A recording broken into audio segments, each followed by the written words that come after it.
Hi అండి, ఈరోజు నేను చేయబోయే రెసిపీ రాగి ఇడ్లీ. ముందుగా ఒక గ్లాస్ మినపగుండ్లు తీసుకొని వాటిని 2-3 సార్లు కడిగి మంచినీళ్ళు యాడ్ చేసి నానబెట్టుకోండి. 1 గ్లాస్ మినపగుండ్లకు 2 గ్లాసులు మంచినీళ్ళు పోసి నానబెట్టుకోవాలి. ఆ తర్వాత 1 గ్లాసు రాగులు తీసుకొని వాటిని శుభ్రంగా కడగాలి. వీటిలో ఎక్కువ పొట్టు ఉంటుందండి, 2-3 టైమ్స్ కడగాలి. ఆ తర్వాత 2 గ్లాసులు మంచినీళ్ళు పోసి నానబెట్టుకోండి. 4 to 6 అవర్స్ వరకు నానబెట్టుకోవాలి. ఆ తర్వాత ఒక మిక్సీ జార్ కానీ గ్రైండర్లో కానీ ఈ రాగులు ట్రాన్స్ఫర్ చేసుకొని బ్లెండ్ చేసుకోవాలి.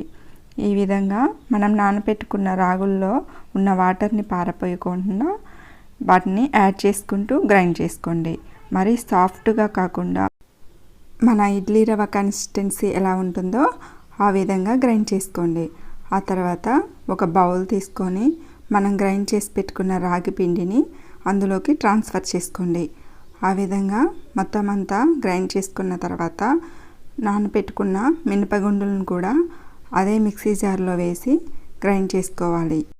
మినపగుండ్లను నానబెట్టుకున్న వాటర్ని పారపోయకోకుండా ఇందులోకి యాడ్ చేసుకుంటూ గ్రైండ్ చేసుకోండి. ఈ విధంగా సాఫ్ట్ టెక్స్చర్ వచ్చే వరకు గ్రైండ్ చేసుకొని మనం ముందుగా గ్రైండ్ చేసి పెట్టుకున్న రాగుల పిండిలోకి దీన్ని యాడ్ చేసుకొని మొత్తం అంతా కలిపి మూత పెట్టుకోండి. 4 to 6 అవర్స్ వరకు పర్మెంట్ చేసుకోండి. ఇది మామూలు ఇడ్లీ పిండి కన్నా తొందరగా పర్మెంట్ అవుతుంది కాబట్టి 4 to 6 అవర్స్ అయితే సరిపోతుంది. ఇలా పర్మెంట్ అయిన పిండిలో 1 స్పూన్ సాల్ట్ని యాడ్ చేసుకొని మొత్తం అంతా కలుపుకోవాలి. కన్సిస్టెన్సీ ఈ విధంగా ఉండాలి. ఇన్ కేస్ మీకు పిండి జారుగా అయినట్టయితే ఫ్రిడ్జ్లో పెట్టుకోండి.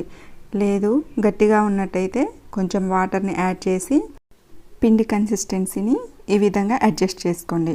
ఆ తర్వాత ఒక ఇడ్లీ ప్లేట్ తీసుకొని దానికి ఆయిల్ నెయ్యి ఏమీ అవసరం లేదండి, ఒక్కసారి వాష్ చేసుకొని ఆ తర్వాత ఈ పిండిని ఈ విధంగా ప్లేట్స్లోకి పెట్టుకోవాలి.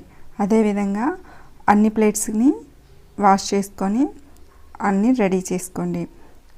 వీటిలో మనం ఇడ్లీ రవ్వను కానీ రైస్ని కానీ ఏమీ యూజ్ చేయట్లేదండి, ఓన్లీ మినపగుండ్లు రాగులతోనే ఈ ఇడ్లీ రెడీ అయిపోతుంది. ప్లేట్స్ను రెడీ చేసుకొని మంటను మీడియం ఫ్లేమ్లో అడ్జస్ట్ చేసుకొని 15 to 20 మినిట్స్ స్టీమ్ చేసుకోవాలి. ఆ తర్వాత మూతను తీసి 2-3 మినిట్స్ అలా వదిలేయండి. ఆ తర్వాత ఇడ్లీ ప్లేట్స్ని బయటికి తీసి సర్వింగ్ బౌల్లోకి సర్వ్ చేసుకోవడమే. ఎంతో టేస్టీ అండ్ హెల్దీ ఇడ్లీలు రెడీ అయిపోయాయి. మీరు కూడా ట్రై చేసి ఎలా వచ్చిందో కామెంట్ చేస్తారు కదా. నచ్చితే లైక్ చేయండి, నా ఛానల్ని సబ్స్క్రైబ్ చేసుకోండి. Thank you for watching.